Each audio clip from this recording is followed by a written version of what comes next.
Good evening, everyone. I'd like to welcome you to the Hampstead School Board meeting of Tuesday, November 24th, 2020. Before we begin, I will read our state of emergency remote meeting statement.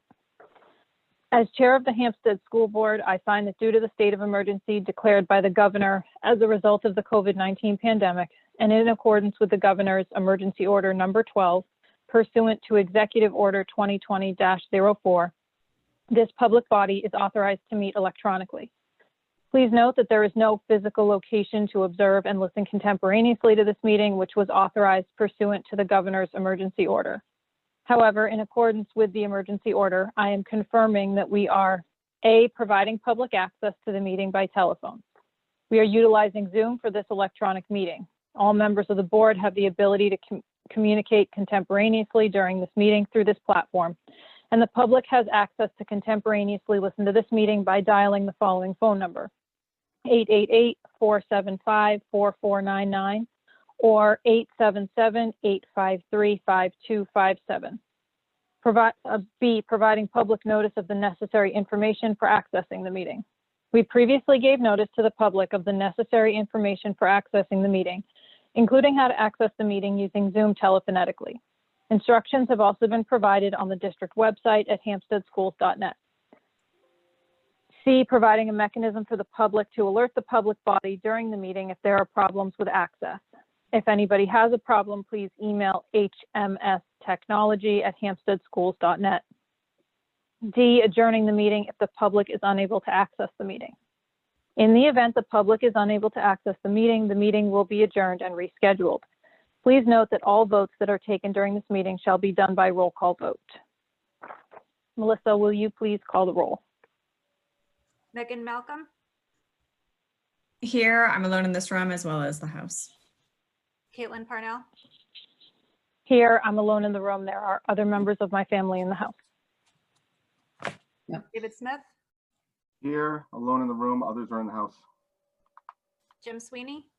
Here, alone in this room, others are in the house. Thank you. Karen Yasenka? Here, alone in my office, there are other people in the house. And Executive Consultant, Dr. Earl Metzler. Present in my home office, and there are other members of my family in the house. Thank you, everyone. Thank you, Melissa. Next up, we have approval of minutes. We have two sets of minutes, one from our regular meeting of November 10th, and additionally, our non-public minutes from the same date, November 10th. We'll take a minute to review, and then if we could have a motion.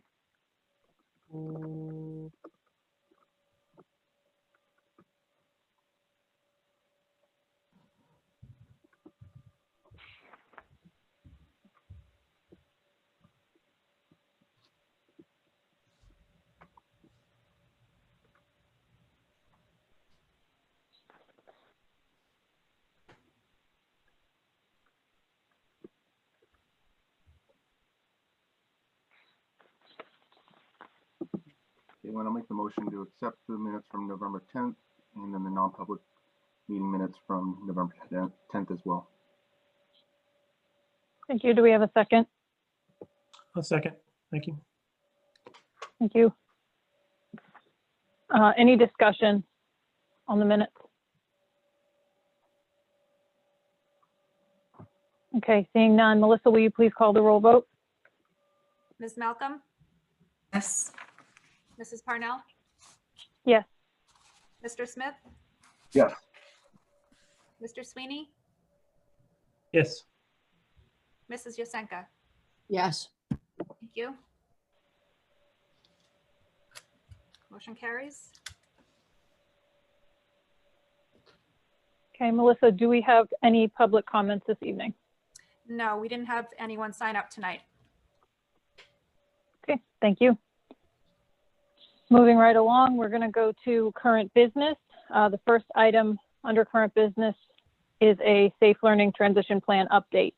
Mr. Flynn and Dr. Metzler. Excellent. Thank you, Caitlin. Mike, are you ready to begin? Yeah. Yes, I'm ready. Good. So there are a couple bullet points we wanted to discuss in regards to our transitioning back into the facilities over the last couple of weeks, just to make everyone aware of how we're dealing with it or how we dealt with it, and also looking forward and how we anticipate moving forward. So I know Dr. Metz is going to lead us off here this evening, and then we'll go down the line.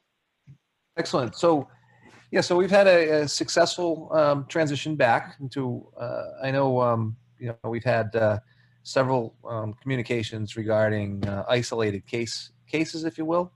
But for the most part, like I said, we're in great shape. We're a little thin with staff, but we certainly can continue on. We're hoping that we're able to continue this momentum straight into the holiday break. And obviously, with the news about now a third company with a vaccine, we're optimistic for a transition into a phase 3, hopefully 4 or 5 days in person model.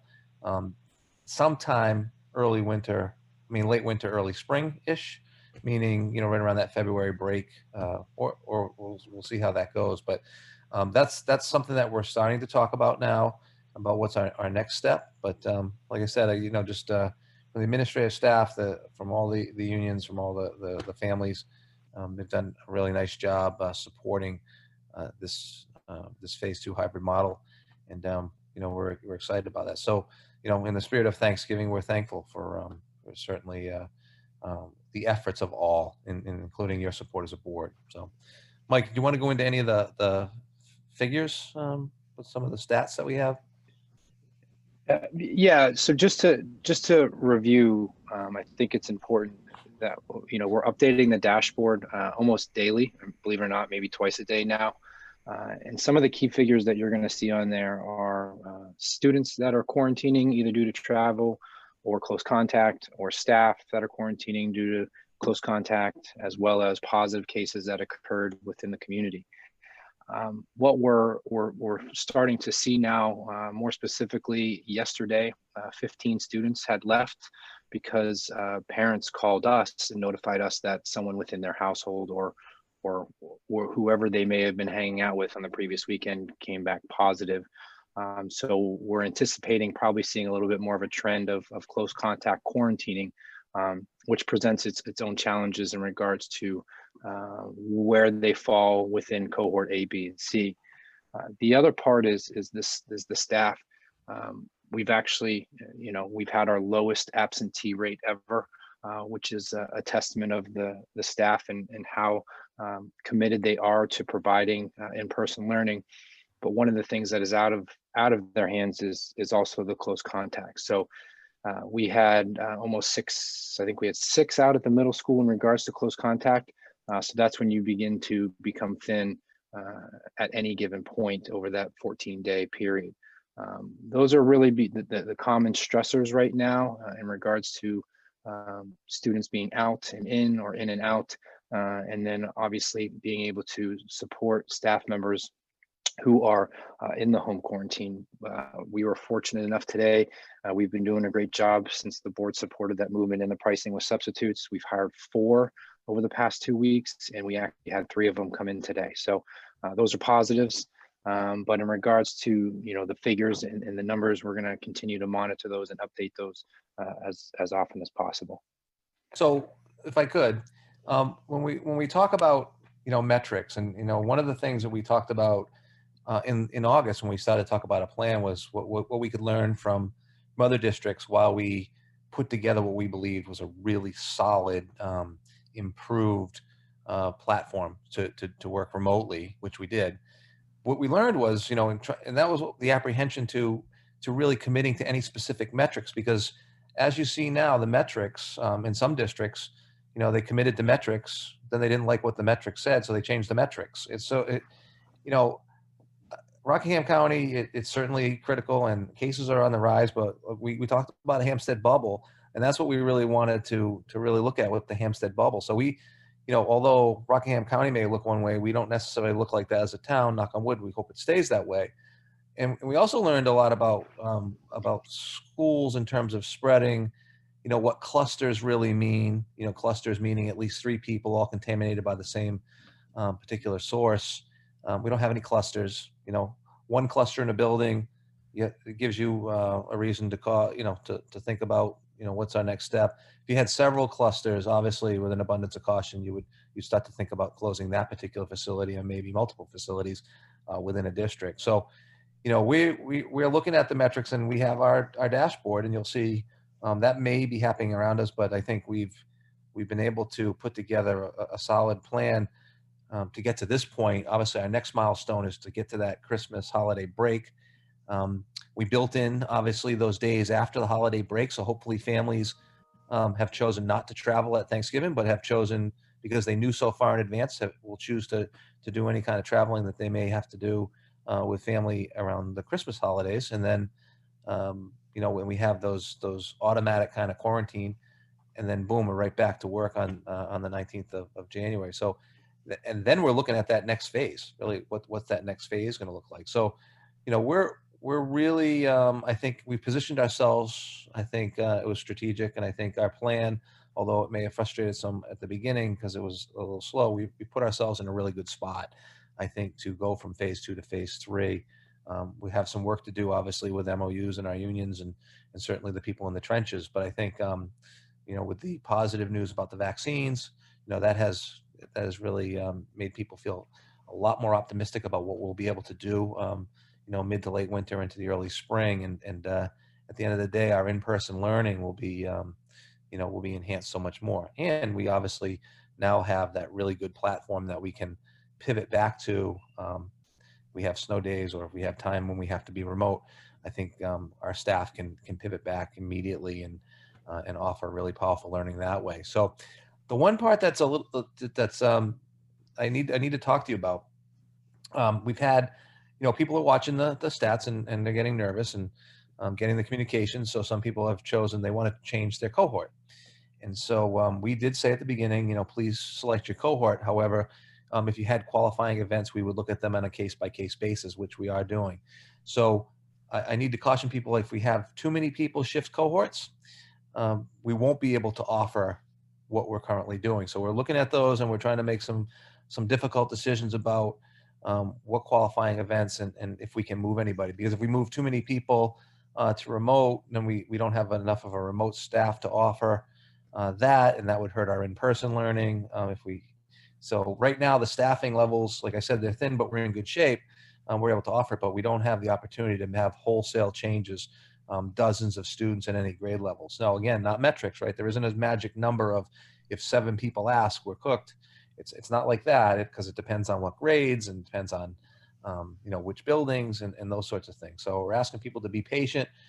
We did put together a form, if you want to switch, because we did say we would look at them on a case-by-case basis, and that's what we will do. But I want to caution, if we honored them all, just because people wanted to shift for whatever reason, it would really put Mike calls them stressors. It would really put it would make it very, very difficult to staff. Again, that's the one thing I think a lot of times people think it's about children spreading, COVID in the buildings. It's really not that. It's really, if you don't have enough staff to staff it safely, we won't be able to offer a particular component to this hybrid version that we have, where we have 4 cohorts. So I just wanted people to be aware of that, and we are looking at them, and we'll do the best we can. We certainly want everybody to be in the cohort that they're most comfortable, whether it's in person, whether it's remote with our support, or with our instruction, or whether it's remote with some assistance from the district. So those are some of the tough decisions that we're going to need to make over the next few weeks. We're asking families, again, hopefully you take into consideration, because we gave you so much advance notice. If you choose to travel and you're going to be with family, and beyond what you've been over the last month or so, extended family, if you will, to just please be careful and be safe, because decisions that we make for ourselves impact everybody, and that's really what we need to take into consideration. Because we kept saying, stay positive, test negative, and that's kind of where we want to be. Hampstead, we're going to stay with that bubble. We'll continue to update our dashboard, and we're going to take a look at those forms that come in with the qualifying events and try to honor them if we can. But I ask parents, please be patient with us because it has a major impact on our staffing and our ability to offer choice to folks, whether it's in person or online. Mike, anything you want to add to that? I just want to follow up with in regards to thanking the families currently who we've been in contact with in regards to close contact. Obviously, administration, those are some of the hardest calls to make at this time, to notify a family that they may have been in close contact with the positive cases at the school. Just to recap with everybody, once we are notified of a positive contact, you will receive a notification from us that we have.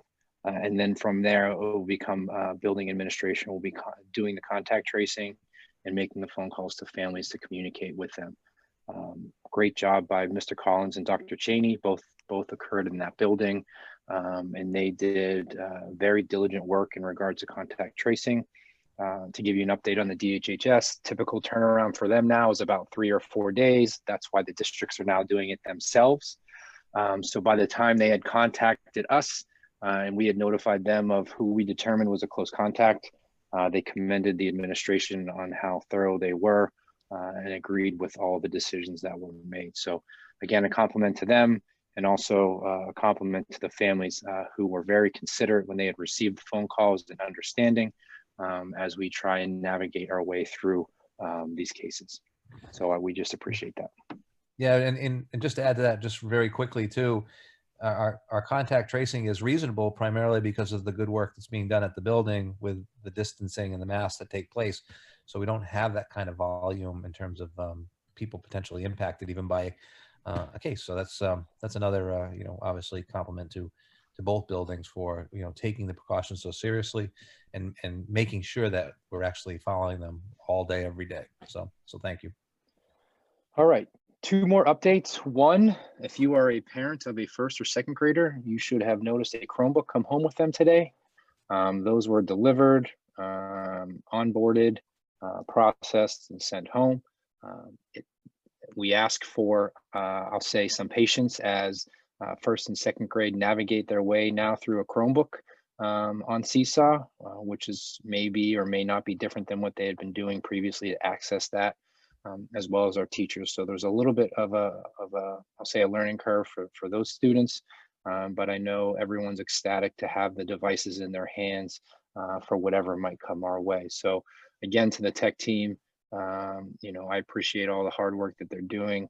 They were here till 9 o'clock on Thursday or Wednesday night, whenever they came in to unbox, upload, and process. So great job by them. And the last update is, we've been talking since the beginning of this process in regards to social emotional health with students, but we've always continued to talk about parents and support parents may or may not need. And we had solicited information from the community, but also our student service team, who's been doing a lot of work with families. They've came to me, I'd say about a week ago, in regards to parent support night and how we can do that. And we're able to lock in Lynn Lyons. And forgive me, I'm going to read because I don't think I could do it justice summarizing it, who Lynn Lyons is. We've used her before and with great success, and she does an outstanding job with parents. So I'm going to go ahead and share my screen here real quick, just to give you a brief overview of what's going to be going on. So Lynn Lyons Parent Night presentation. She's a psychotherapist, author from Concord, private practice for 28 years. She's traveled the globe speaking and training on the subject of anxiety and its role in families and the need to have a preventative approach in the home. Lynn she's outstanding. She's just, she keeps your attention the entire time on the topics and helps parents really dive into what they're thinking and how it's going. A specialist in anxiety, but more importantly, what we talked about with her is how to manage what's currently going on with everyone's lives, whether it be the uncertainty, the challenges, not having a structure in place and how things are changing. We have partnered with her to have a parent information night, which is it's great. it's great that we'll be on Zoom. You know, typically people would have to drive out, come to the school for the evening, but we've worked with her to manage the online for Zoom. And she's going to be presenting to families on all those topics. She has a Q&A portion. She has handouts that we'll be able to support families with.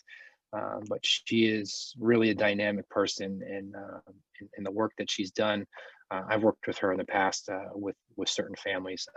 Really does a great job, and it's another avenue for us to support parents currently with some of the challenges of the emotions that all our students and ourselves are going through. So I'm excited to welcome her on the evening of the 9th and commend the student service team with, you know, finding the time and negotiating her to get in here before the holiday season. So it's something we're excited for, and we hope that we have a high participation.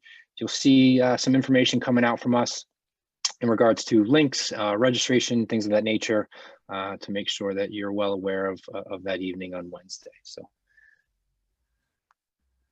that would be the last update from me. Dr. Metzler, anything to wrap up? No, that's great. Again, just thank everybody, continued support, you know, and hopefully we'll be able to move on to that phase 3 at some point in the near future. That's really the goal, to get everybody back in person as soon as possible safely.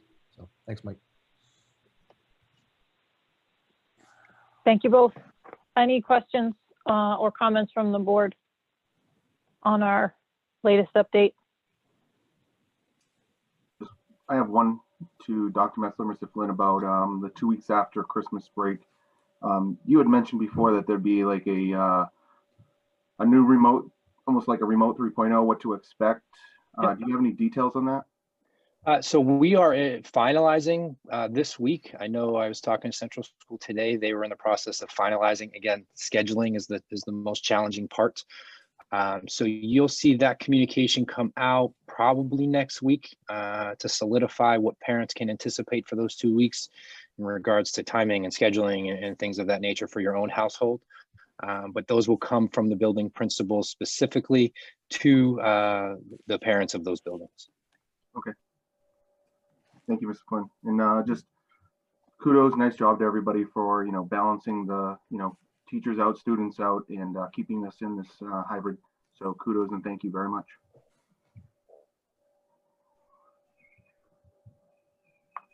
Anyone else with questions? Yeah, Jim here. How you doing? So when do the parents have to get back to you guys if they want to pull their kids into cohort C? Is there? Well, Jim, right now what we're doing is they're coming in at random times, so it's not like you know, and we've developed a form. You know, thanks Lynn at the middle school. She did a great job putting together a pretty simple form for people to fill out, and we're taking a look at them. So I think that's just ongoing, because those qualifying events can happen at any time. And, you know, could be today, tomorrow, the next day, it could be 2 weeks from now, whatever. They just, you know, they have a real good reason. We want to be able to support everybody. We want everybody to be in the cohort that they feel most comfortable.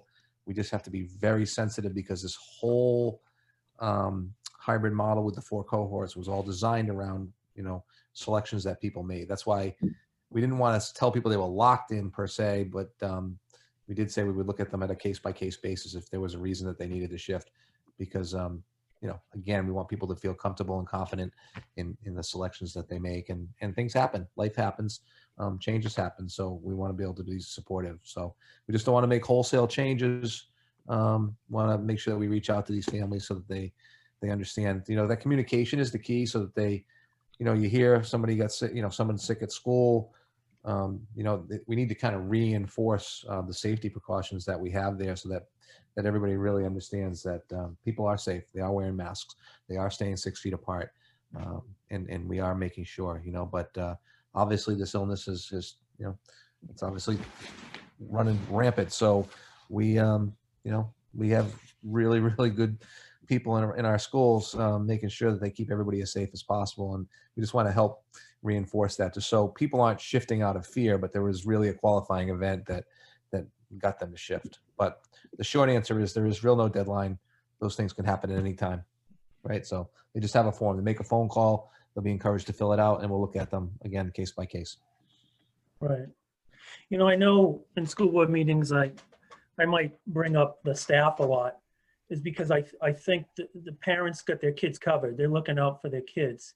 And I'm not saying no one here isn't looking out for the staff, but I know the parents at any point could put in a request to pull their kids to hybrid C.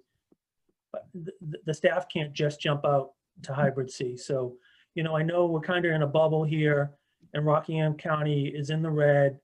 But I know, you know, we're a community of people that travel outside of Hampstead, travel to Massachusetts, will travel for Thanksgiving. So I'm just concerned about the level. It might not be here yet. And I think the words we used initially months ago was rolling the dice. And I think that's kind of where we're at right now, you know? You know, I'm not saying break out of the hybrid model, but I think we're possibly rolling the dice. And unfortunately, I think, you know, the staff doesn't have a lot of choice. So, you know, I don't really know what I'm saying right now. I'm not saying to jump out of hybrid, or I'm not recommending it, but I just think this, you know, our bubble isn't what we think it is. I think what's going on across the country, I think our bubble burst actually. And we're just skating on thin ice. You know, Well, I appreciate, yeah, obviously we're looking out for everyone in the trenches and certainly, again, that's why I keep saying staffing is so important. But I think that cluster piece is really important that, you know, if 3 people are impacted by the same source, then you have a cluster. And if you have more than one cluster, that's an indicator, right? So without a cluster, you know, and with the proper safety precautions that both buildings are really adhering to in a really, really great way, I think we're in good shape. We're thin on staff, but we're making it work. I'd like to believe it's better than rolling the dice, because I don't think we told right at the beginning, right? We said we're not going to experiment with your children. I know, as a better way of saying it, that what we have in place is safe. And in the event that it doesn't feel safe, we have the capacity to pivot to a remote platform instantly, without a delay. So we do have that safety precaution, you know, for so that there's no disruption in terms of learning. We'll be able to shift back. I'm hoping that we're shifting the other way. I'm hoping that these vaccines and you know, I'm trying to think positive, right? Test negative, think positive. That we'll be able to get in person later this midwinter into early spring. And it will be a nice transition from 1 to 2 to 3 in terms of phases. But you are correct. The staff is really, you know, but, you know, is really putting themselves out there, and we appreciate that. But they're doing it in a very safe way as well. So we're good. Right now, we're good. Like I said, we're watching for those clusters. That's really the key indicator. If there's a metric that matters, that's it. You know, without that, you know, we're looking at numbers from everywhere else and trying to make that Hampstead's numbers. I don't believe we mirror exactly what Rockingham County looks like right now, but we certainly have our cases in town, that's for sure. right. Mike, thank you. Mike, so if something does go down after Thanksgiving, say there's some clusters or whatever, would we, in both schools or one school had to go remote, would we follow the model that we're going to follow after Christmas? Would it be up and running as soon Yeah, I as? feel confident that we'd be ready for next week. Honestly, I know they were just doing some finalizing today, but the admin team is on top of the anticipation of having to make a switch. So that's why all that planning has gone into place. So I would say we would have no problem switching next week to the new schedules. Okay. Thank you. We do believe that's a benefit because we started the way we started. You know, I know we sold that as a benefit at the beginning of this plan, but to have a solid remote platform that we could pivot back to, and then to be able to enhance it even more so in terms of synchronous teaching, I know we're in good shape in that regard. So yeah, we're watching it closely. It's all day, every day. But for now, we feel it's safe, and we felt it was a big milestone getting here. And like I said, the next one is we're looking at that Christmas holiday break. Hoping we can get there without any major disruption to the current plan, and then we'll regroup and start to look, where are we as a country? Where are we as the state of New Hampshire? Where are we in Rockingham County with vaccines and with, what the numbers look like into late January into early February about planning for something, perhaps as early as right following February break. So we're having those conversations now to get ready for that next phase, hopefully.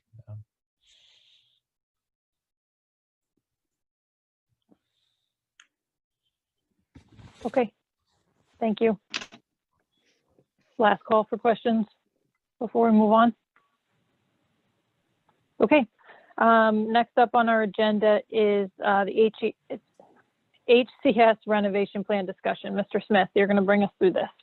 Yep, I'm just going to speak to a few points. Not going to present anything tonight. We are still on schedule to bring to the board and the community on the next meeting on the 8th with the full detailed plan, associated cost, and going forward, proposal to the board to vote on. But Megan and I wanted to give some more details just so the community can understand the work that's being done and the work that is going into this. I'm going to first start with some of the bullets about what we're going to get out of the plan. Some of these are the same as what was proposed in 2018. There's a few changes here. I'll try to highlight a couple of those as we go through this. And then we'll get into some more of the dates and what we're doing. So as we've talked before, classrooms are the number 1 priority. So coming out of the plan is, and just so you know, tomorrow morning we are meeting with Trident to confirm and solidify this, but there'll be a total of 6 classrooms in the new plan. That's an additional few classrooms from the plan from 2018. Some of this was in that 2018, it was because we were moving the library to the new wing. We're going to utilize the existing library and renovate those into 2 classrooms. So that's still the plan there. And we are looking to have a classroom for every grade. As we know, our classrooms, our populations are growing. Some of the other things we're doing when it comes to classrooms are we're focusing on some of that individualized learning spaces. So we'll have additional spaces for the students and teachers to have that individualized experience, and some dedicated room for focused learning development. So that is a priority in this plan. That's one thing you'll see highlighted when you see the detailed plan in a few weeks. In that plan, we're still looking to have a dedicated gymnasium, the dedicated cafeteria that will support the growing population, as well as a dedicated music room. All 3 of those are really important, as we've talked in the past, because right now, all 3 of those things are shared in a space. So while the children are doing music, they're hearing the kids in the cafeteria, they're hearing basketballs bouncing around. So we know that it's very important for that learning to have those dedicated spaces, and that's going to continue in this plan that we're going to be proposing. Just as in the previous plans, we are having that new entryway with added security with the administration in the front of the building, versus how it is now, where you have to step through a few different doors and it's not very secure. And we've had to do some negative impacted to the students. So we want to give the students back their classrooms, back their stairways with that new entryway. Another change to the plan is we are looking to provide additional bathrooms on the 2nd floor. Right now we have 1 set of bathrooms that provides the bathroom break for about half the students when they're on that 2nd floor. So we are going to give an additional bathroom, which is strongly recommended by the administration and staff. And we agree it's definitely needed, rather than having students waiting in lines and sometimes not being able to take those breaks between classes. There is the additional bathrooms that are added to the new wing. We did move those around a little bit just so they're more centrally located to the lunchroom, gymnasium, and music room. With this plan, we're also evaluating if we can add an SAU building or not, depending on cost. We may be doing that, so we have an SAU building on premise but separate from the school. So we're, again, evaluating that, trying to balance it. Is it worth it for the price versus continuing the foresight of renting something off premise. I'll stop there, see if anybody has any questions about what I just talked to. A few changes, a few tweaks that based on what we've seen in the past. But any questions from anyone? We're good. All right. I will note also, we are looking at the HVAC. It was something that in the plan in the past was not there as a fully renovated HVAC, mechanical units, etc. So we're evaluating that also. That's part of the discussion tomorrow to understand the cost impact. Because as we add new classrooms, new size gymnasium, everything like that, we're not sure if the current mechanical units will do the job, especially everything we've learned over the last year. So that's also under evaluation. All right. Talk about some dates. So tomorrow we are finalizing the schematics and the cost with Trident. So we're meeting tomorrow morning to talk about that. Originally, we were supposed to meet with the DOE tomorrow. That has been moved. That is going to be next week, where they're going to evaluate both the 60s wing as well as what we're looking to propose in the warrant. That walkthrough is to understand what's benefiting teachers, administration, students, and ensure that we have safety in our, in the front of our minds. So part of that DOE walkthrough is also they're going to look at that to evaluate if we could get state reimbursement. So that's all happening at some point next week. Mr. Dowd is scheduling that with us. Another thing we're going to do next week is Megan right now is leading in working with Mr. Flynn on, we're going to communicate out to the community some questions via thought exchange. We're going to send this out via school communication, school social media, and more, so that we can get feedback from the town as far as what's the best way to reach the community, what's information that they may not have heard details in the past that they would want to know now, as well as we'll be looking to see for volunteers, anybody that wants to help spread the information and be part of a grassroots effort of sorts to get the community involved in this plan. Megan, anything you want to add to that? I don't. Okay. And then lastly, again, December 8th, that's the important date that we're going to come to the board with detailed plans and cost.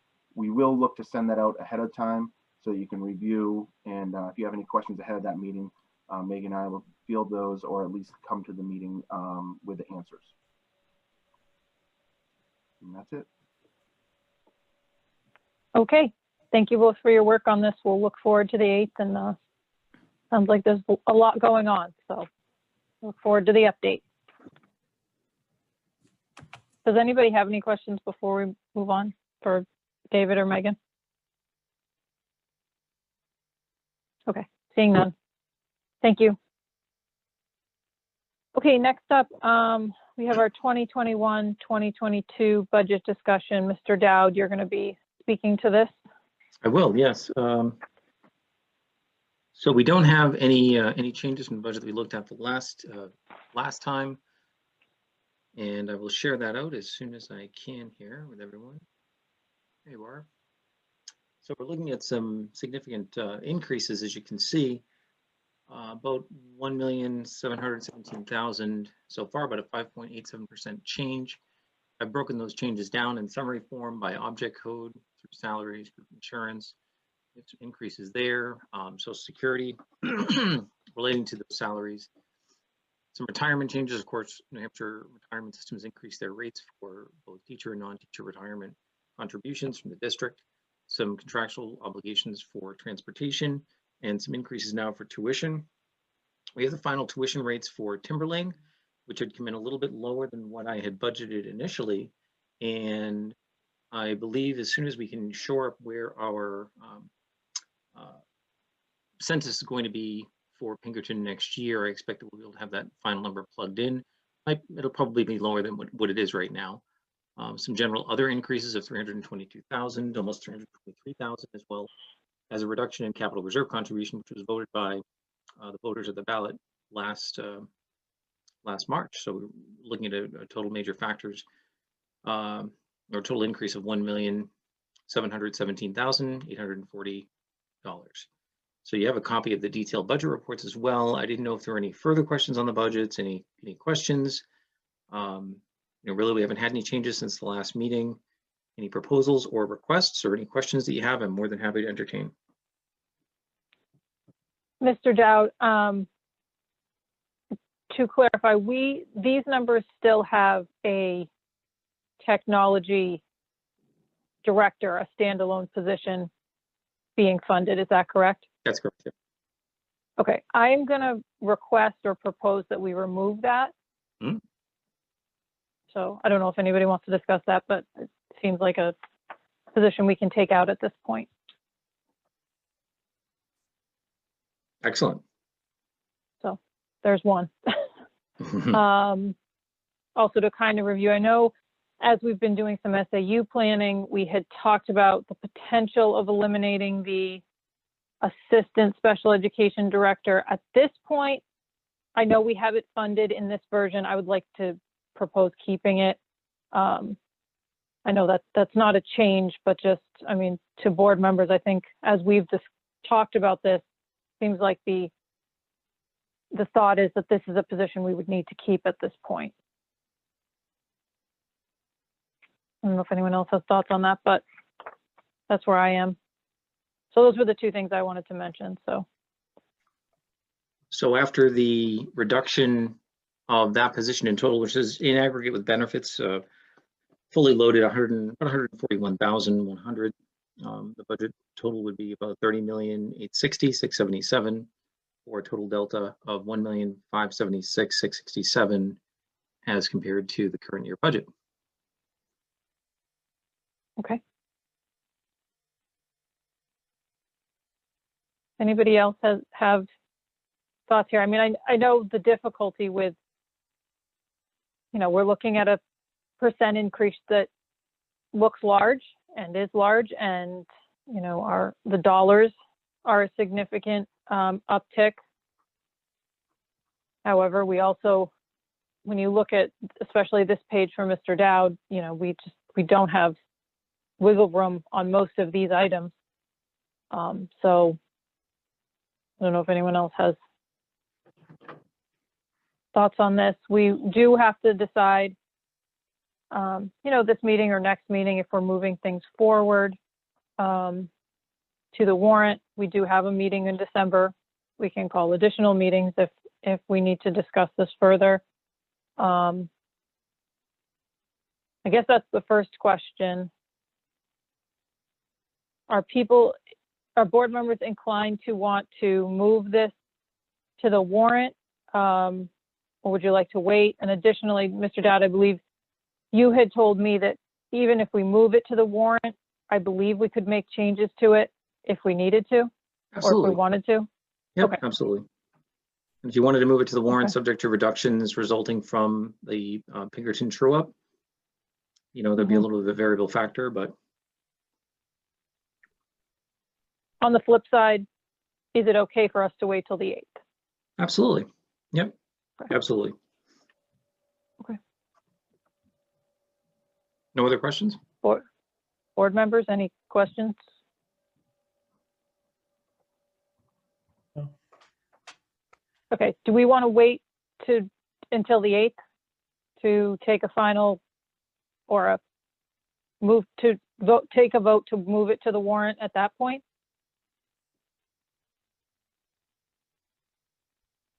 Well, if we're not going to meet between now and then, why don't we just do it now? That's fine. And if there's any changes with Pinkerton, we can still make changes. We can make any change we want, Mhm. actually, not just the Pinkerton change. Correct. Yeah. Yep. Okay, so that's the voice I'm hearing right now. Mr.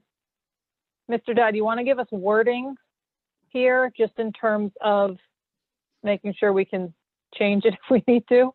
Sure, yeah. And you can absolutely change it, but if you wanted me to do a true up on the budget on the final numbers for Pinkerton as a reduction, the current budget number that with the Director of Technology removed from the budget is 30,860,627.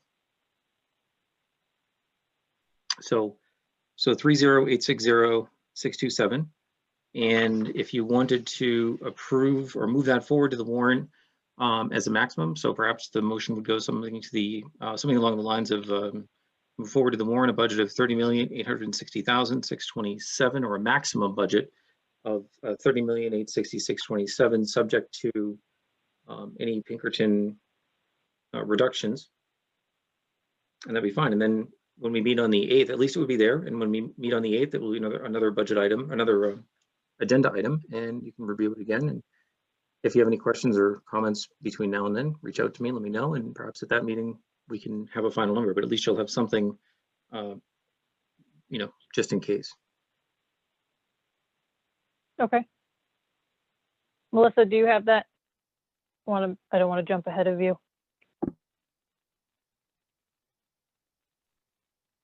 Hi, yes, I think I do. So it would be to move forward to the warrant, a maximum budget of $30,860,627, subject to the reduction of Pinkerton true-up. Perfect. Okay, thank you. Thank you, Madam Chair. Thank you.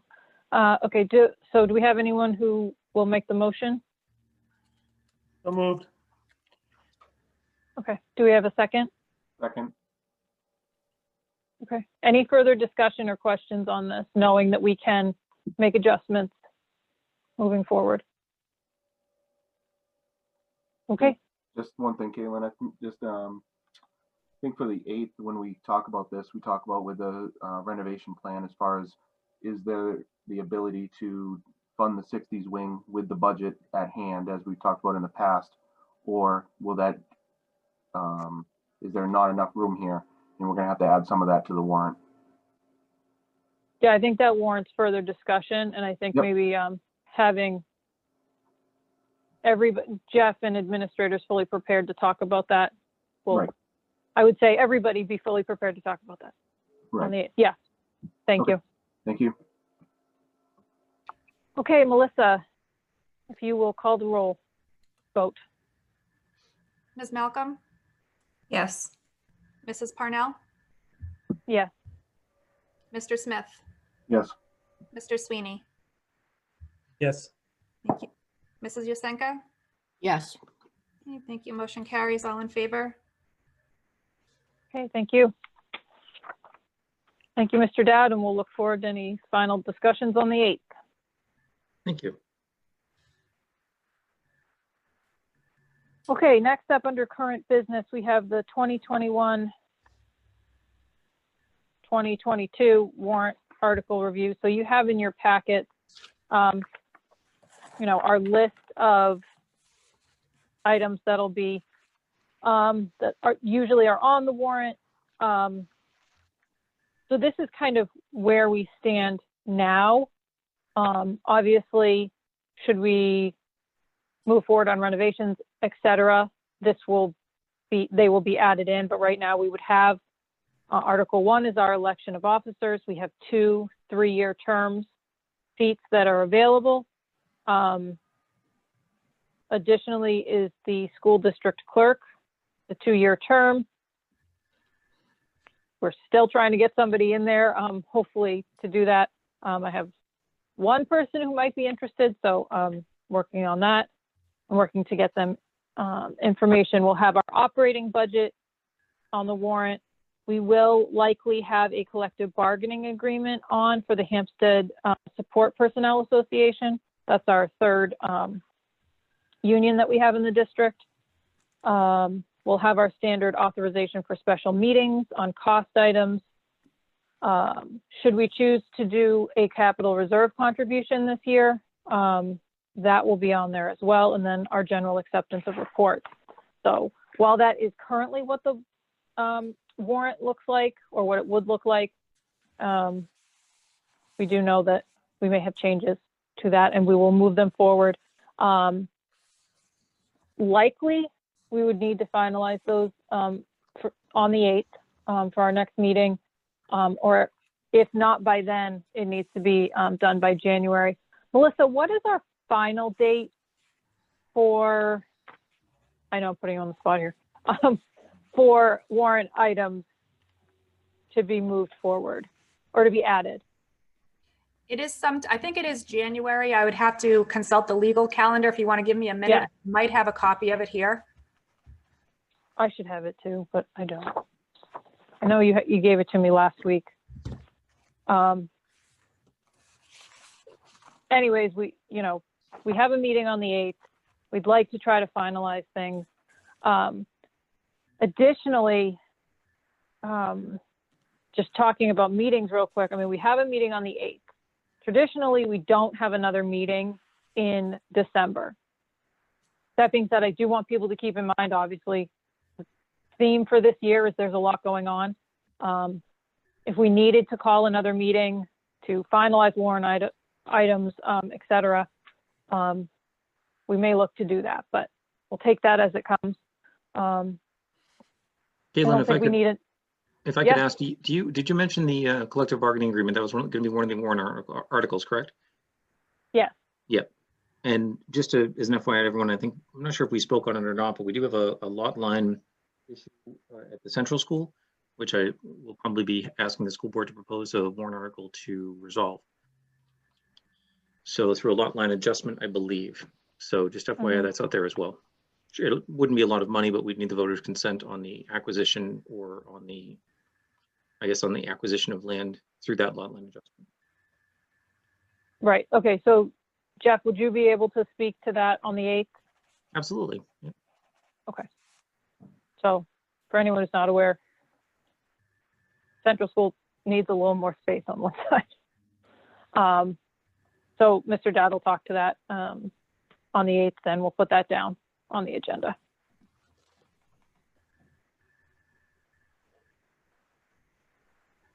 All right, I think that's it for warrant articles.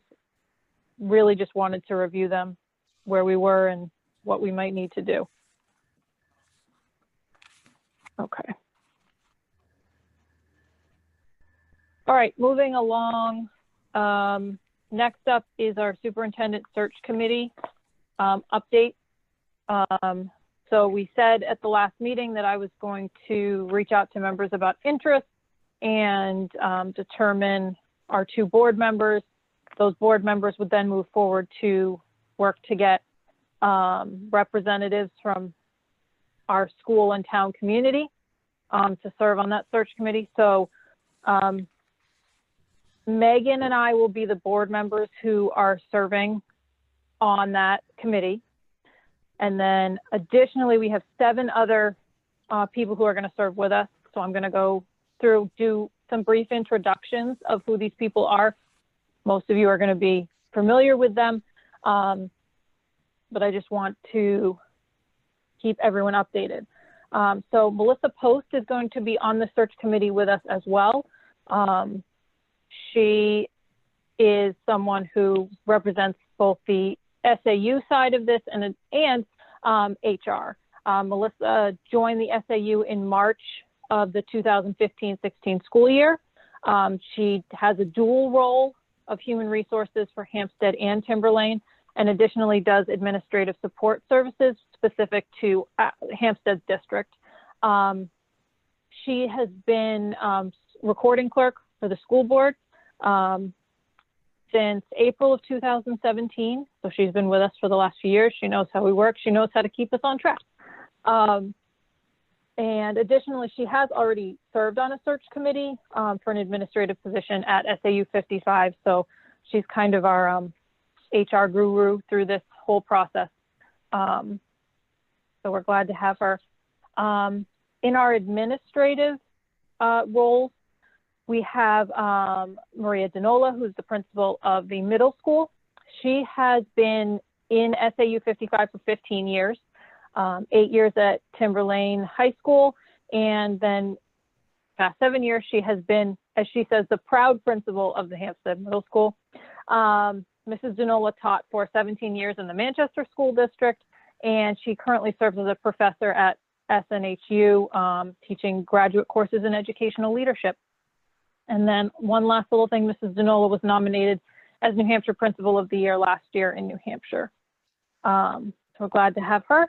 Tara Lancini from Central School. She is our assistant principal at HCS, and she has been in that role since 2018. I should have said Dr. Cheney, sorry. She earned her doctorate of education from UNE in educational leadership and has her master's degree in literacy from the University of Maine. Prior to coming to Hampstead, she worked as a curriculum coordinator, literacy specialist, and early elementary classroom teacher in Southern Maine. So those are our two administrators who are going to be joining the group. Next, we have for our teachers and staff, Kara Gordon is going to be in this group. Kara's in her 24th year of teaching at Central School. She has served in multiple committees over the years and also currently serves as the HEA president, as she has for the last several years. Also, Kara is a parent of Hampstead School District students, as she has had two daughters attend the schools. Next, we have Lisa Lambert. Lisa is a regular ed paraeducator at HCS. She has been in that role for 14 years. She works across all grade levels. For the past several years, she's been the membership representative for HASS, which is our Hampstead Association of School Staff, and she's currently the president of that association. And she actually does have experience working on, in the past when she was a volunteer in her town, she worked with the members of the district budget and professional development committees, and she has participated in a search committee for both a principal and assistant superintendent. So those are our direct school community members. And then we have two community members from the town who are not directly working in the schools. The first is Bethany Laham. Bethany has lived in Hampstead for 7 years. She has 3 children in the Hampstead School District. She's been a member of the Hampstead Mothers Club for 5 years and currently serves as the president of that club. And in addition to that, Bethany is one of the volunteer coordinators at Hampstead Central School. Rounding out the group of very strong women, we have our one standing male, Mr. Carl Hubner.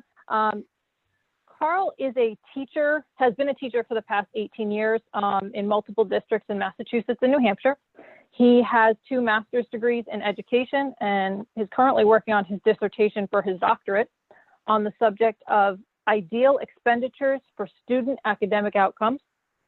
Carl grew up in Hampstead and attended Hampstead schools, as well as being a firefighter for the town before he moved.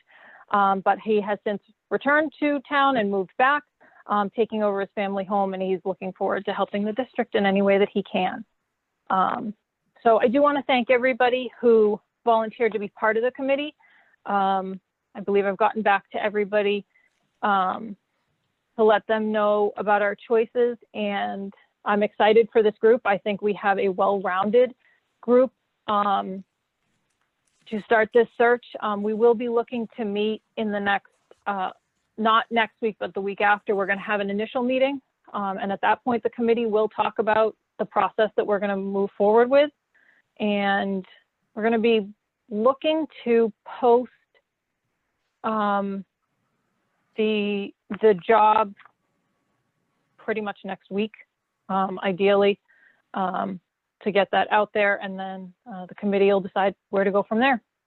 So again, I want to thank everybody who's committing to spend time to do this, and we'll keep you updated as we can.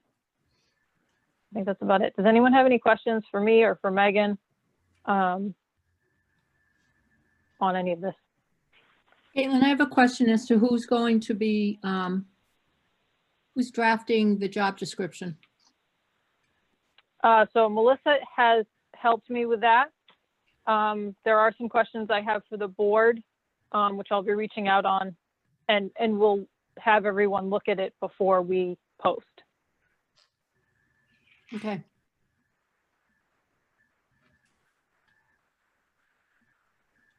Anybody else? Okay, moving on. Next up is policies first read.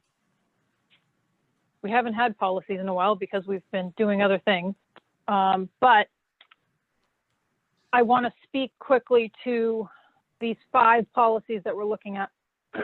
Excuse me. So what the policy committee has been focusing on is looking at current SAU 55 policies, seeing where there is overlap with Hampstead policies and deciding what they would recommend we do with them. So the first 4 policies, I want to point out that these are not Hampstead policies currently, the ones that we're looking at. They are SAU 55 policies. But all of these, which is AC, which talks about non-discrimination, ACA, non-discrimination, Title IX grievances, ACAB, harassment and sexual harassment of SAU employees, ACAB-R, employee discrimination / harassment complaint procedure. These are duplicative of policies that Hampstead already has. So what the policy committee is recommending is that we, first of all, waive second read, because these are just, the recommendation here is to repeal these. And repeal them effective as of July 1st, 2021. So the policy committee is going to be going through, clearly has already started, but it's going to be an ongoing process to go through these policies and figure out where things repeat and what we don't need anymore, what we want to change. So this is the kind of the first batch. And because we have these 4 and then one additional policy which needs a separate item, I do want to split these up. Usually we keep policies together, but I'd like to have us first focus on these 4 SAU 55 policies. Does anyone have any questions about what we're talking about here and these 4 policies?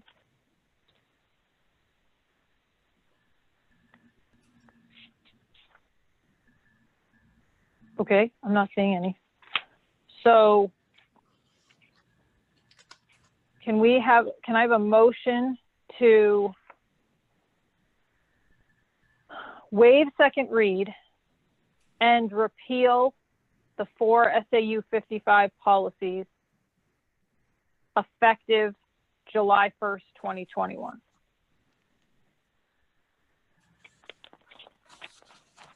So moved. Thanks, Jim. Do we have a second? Second. Okay. So any questions on this or comments? Okay. All right, Melissa, will you please call the roll vote? Ms. Malcolm, Yes. Mrs. Parnell, Yes. Mr. Smith, Yes. Mr. Sweeney, Yes. Mrs. Yusenka. Yes. Thank you. Motion carries. All in favor?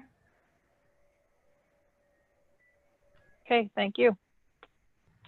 Okay, the 5th policy that we're looking at, this is a Hampstead School District policy. So the reason this was brought forward to the policy committee is because the State Board of Education is changing this particular type of policy, which is manifest educational hardship.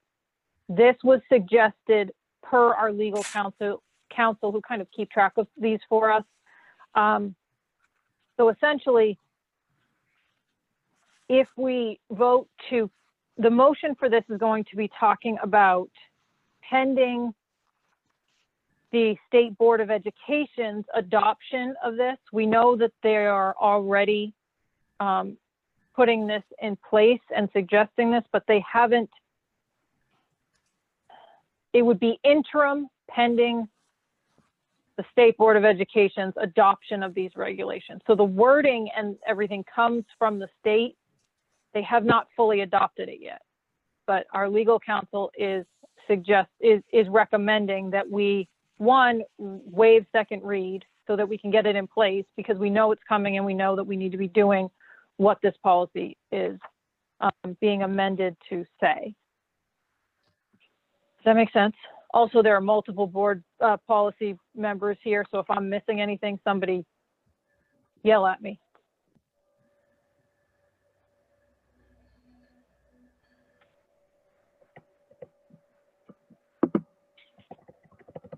You want me to say a motion? And then we can talk if anybody has questions. Sure, okay. So I'd be looking for a motion that we waive second reads for JEC and adopt the amendments and the policy as an interim policy pending further review upon the State Board of Education's adoption of new regulations. I think I've got it. So, okay, can I have that motion? So moved. Do we have a second? Second. David, what happened? I was reading it. I'm trying to read it. Oh, Okay. Any questions or comments on this?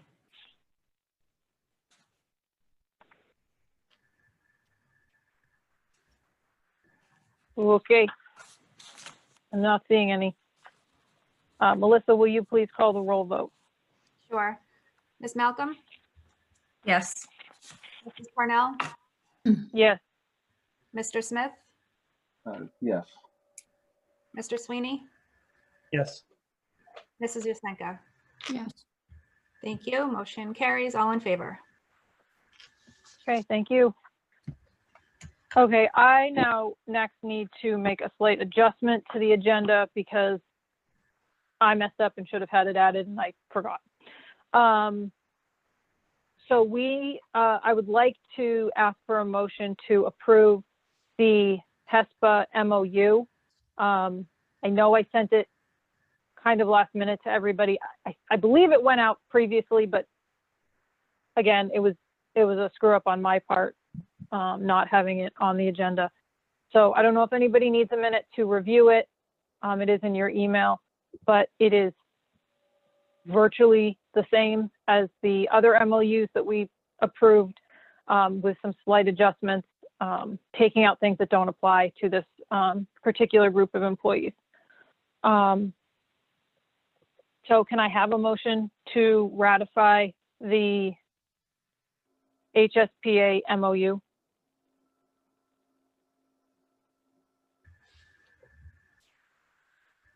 Jim's just not going to talk anymore. So moved. Thanks, Jim. You guilted me into saying it. Sorry. Any questions on this one? Okay. Melissa, will you please call the roll vote? Yes, I missed who the second was on that. David? David, thank you. Okay. Ms. Malcolm, Yes. Mrs. Parnell, Yes.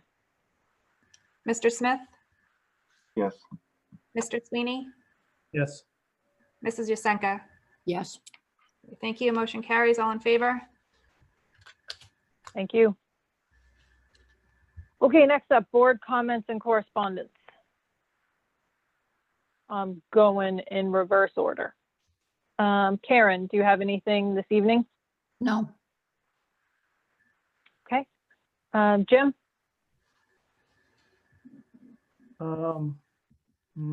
No, Great. Maybe. Megan? maybe later. Wait, maybe later. All right. Well, just tell I me. don't have anything. David?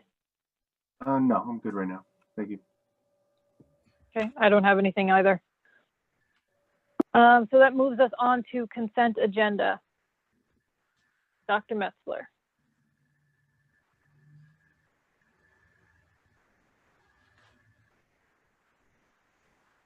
If you're talking, we can't hear you. Sorry, There we go. Keelan. That's okay.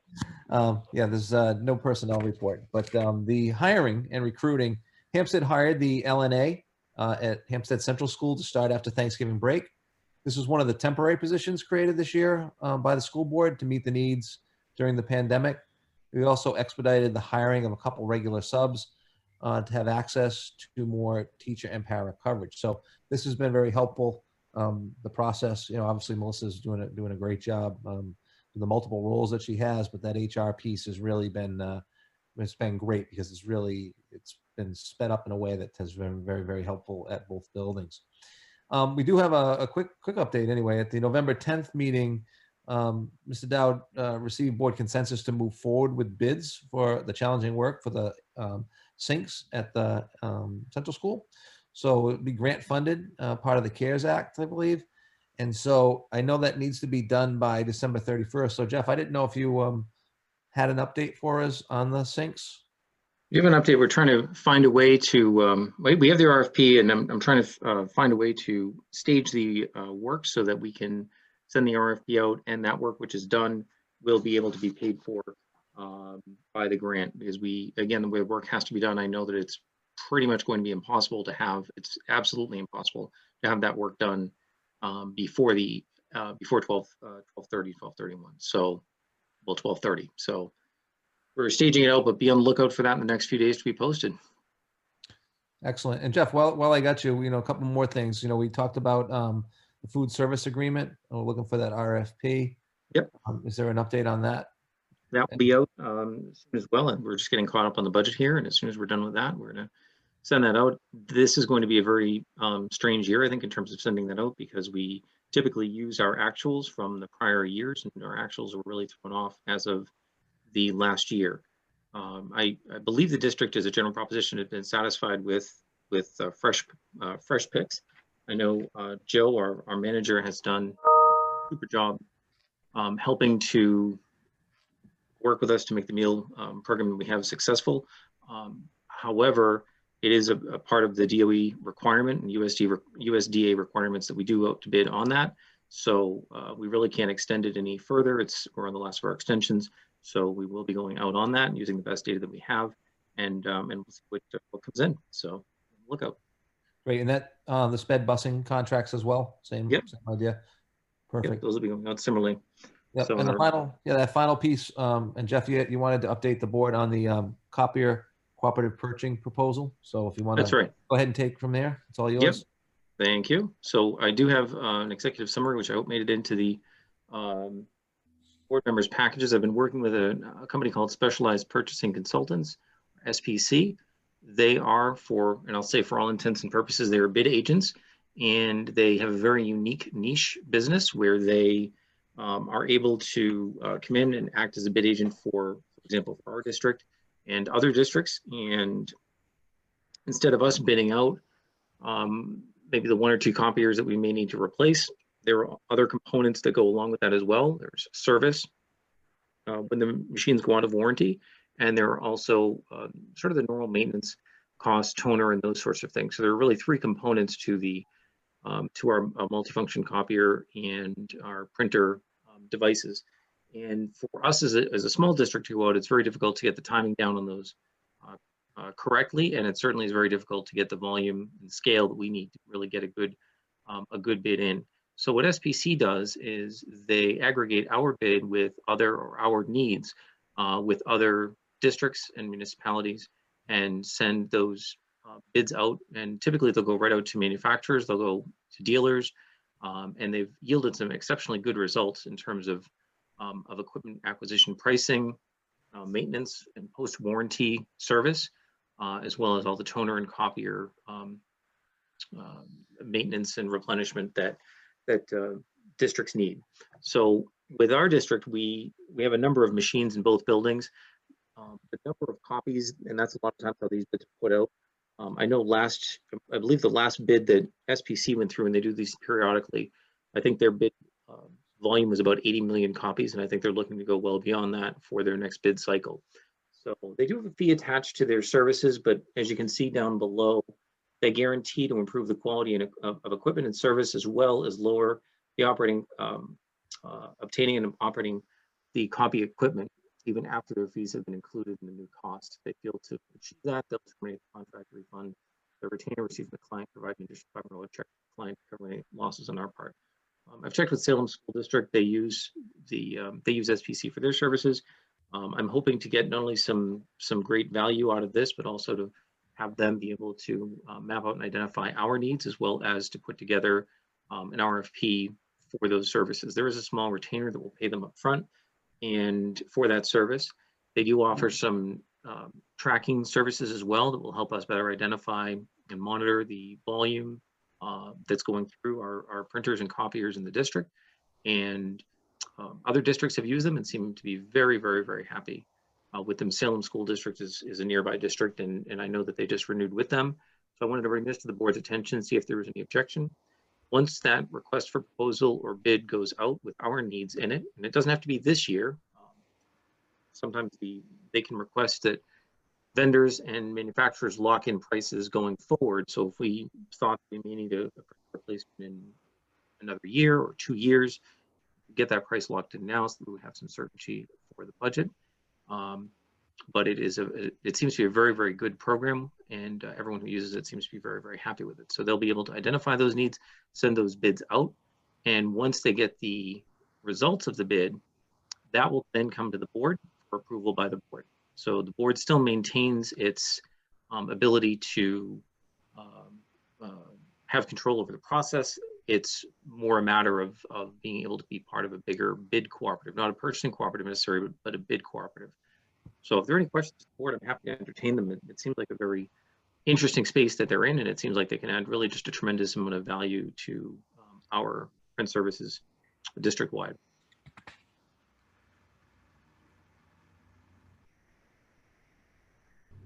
All set, Caitlin? Yeah, I was just seeing if anybody had questions. I don't think we have any objections, so. Perfect. Thank you. Jeff, why I have you, did you hear from Derry about the IDEA funds that were supposed to be returned to Hampstead? I've not as of yet. My understanding is those would come as a reduction in our special education billing for the district. So that was the last that I understood that to be. We did receive one billing for it, but I wouldn't expect it to be applied this billing cycle. So Okay, we're looking at 58,000, I believe, is the number you should be looking at. So you might want to follow up with Derry on that to make sure that that's being taken care of. Because I know that again, thanking Dr. Lockwood from Chester, who has been very helpful to all the sending towns on that issue. So thanks, Jeff. Yeah. Last piece, if you have Pinkerton students, I think you know that you got a survey. Basically, they offered, they're going remote, but they offered in person for those families that absolutely needed it. And I bring that up here primarily because some bus routes were established so that we could transport students. And I believe that those, Mike can jump in here. I believe those were put on the web for families so they know what to expect if they were one of those families that asked for that to be able to go in person between now and the holiday break at Pinkerton. Correct. They were added this evening, about 4:30ish, in addition to the other routes. So both routes are on there for when they return, and then also the ones for the next 3 weeks. Yeah, so we have about, give or take, about 400 students at Pinkerton from Hampstead. And I believe, Mike, correct me if was there about 20? I think that 21, 17, 14, I think it was. Yeah. Yeah, somewhere around there. So if you're one of those families, or that's where you can find those routes, because we needed to do some work. So I wanted to thank Sandy Hodgkins, obviously at the SAU, who does an outstanding job with transportation. But this was a challenge that we threw at her to figure this out while we're doing all our runs, and did a nice job being able to serve those families. So thanks, Sandy, and thank you, Mike, for your help with that as well. So that's all I have, Caitlin. Okay, thank you, Dr. Messler. I actually do have one thing to bring forward under other business. I received an email from the chairman of our Board of Selectmen, Sean Murphy, and he emailed because the planning board in town is putting together a subcommittee to work on capital improvement planning for the town as a whole. And they would like to have a board member or two be on that subcommittee to help with, it seems like getting more of a look of the town and the schools as far as capital improvements. So I don't have a ton of information as far as, time commitments, et cetera. I think they have 3 other members at this point. And he did let me know they haven't set their first meeting yet, but it would be probably sometime in December. So I wanted to put forward to the board if anyone is interested in joining up on that committee. It would be working with town representatives and making sure the school district is represented there. So is anyone interested in doing that with the vague, I don't know what the time commitment is, caveat? So I'd be interested if no one else is. Does anybody else want to fight David, or Sean did say in his email, member or members of the school board. Obviously, we'd have to cap it at 2, otherwise it becomes a school board meeting. But so I don't know if anyone else has interest, but if not, we'll send David over. Caitlin, you might not know this because you haven't been on the board that long, but maybe Karen or Earl or Jeff, what's the history with the town in getting involved in school projects? What are they? I don't understand this. I need to clarify. Sorry, the email doesn't sound like they're getting involved in what like the school's deciding to do. What it sounds like is they're trying to look at both the town as a whole and the schools together, maybe to do some planning on improvements around town. I'm not 100% sure on this, but that's the impression I got from the email. And to be fair, I may be misrepresenting that, but Caitlin, if I may, it's a very generous offer by Sean Murphy. My impression, Jim, if we put it in context, for example, we had a request for a traffic, not a traffic light, but a crosswalk on Main Street. Right. So, if the town were going to be putting in some improvements over there, and that was something that met both of our needs, that might be something that would coincide. So it's sometimes good to have members from both boards, on those types of committees to try and, see what the overlap may be between the interests of both the town and the school district. So that would be my impression as to what that request is. Very, very thoughtful for him to send that out. Okay, so it had nothing to do with the buildings or anything? Probably not, no. No, okay, I just didn't know, okay. Thank you. oh, okay. David, sounds like it's all you. All right. So I'm going to say you can reach out to Sean directly and talk to him. All right. I don't have anything else for this section of the meeting, unless anybody else does. Okay.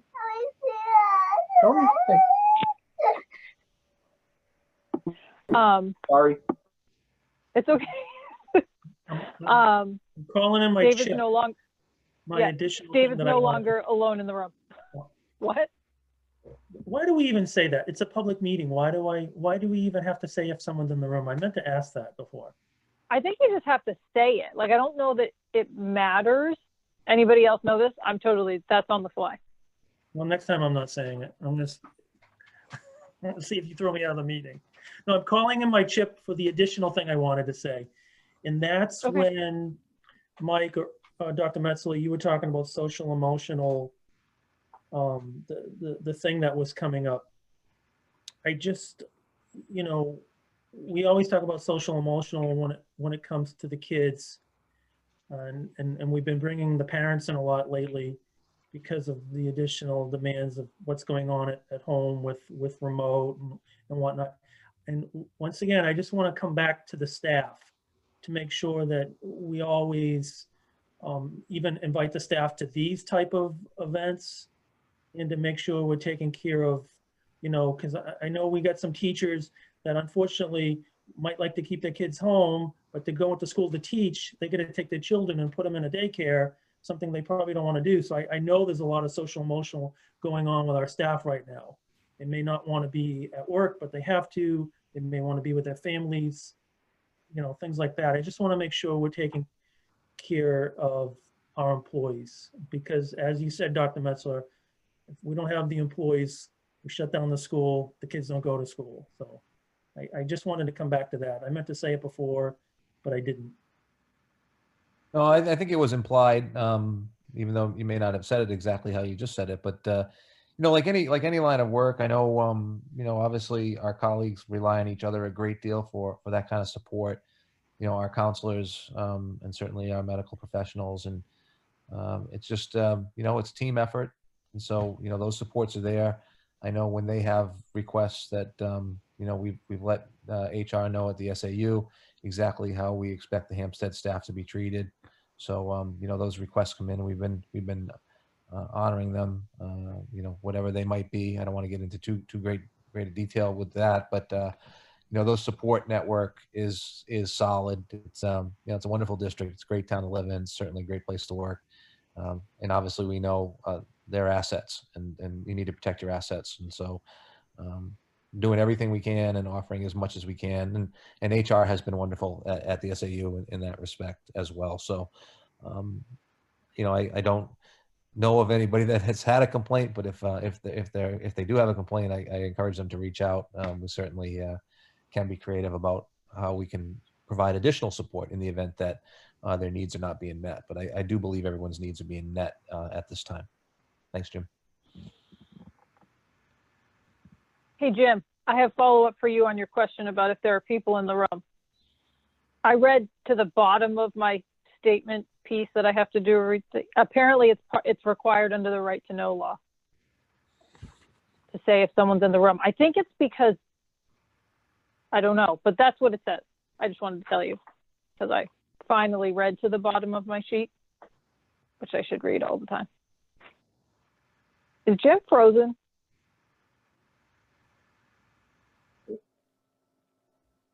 I think he is. Yeah.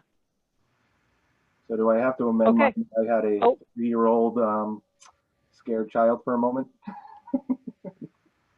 Totally fine. Yeah, you have to amend it to say you're no longer alone in the room. Okay. Right. I know we lost Jim. I don't know if we can give him a minute. See if he can get back on. But I would like to ask for a motion for a non-public. I'd be looking for this under 91A:3, paragraph 2, C, reputation, and then additionally L for legal. Oh, here comes Jim. I'm going to repeat that once he gets back in here.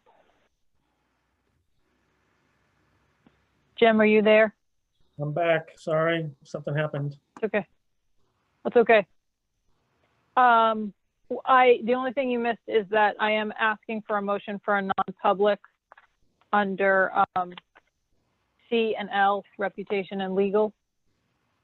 If I can have a motion for that.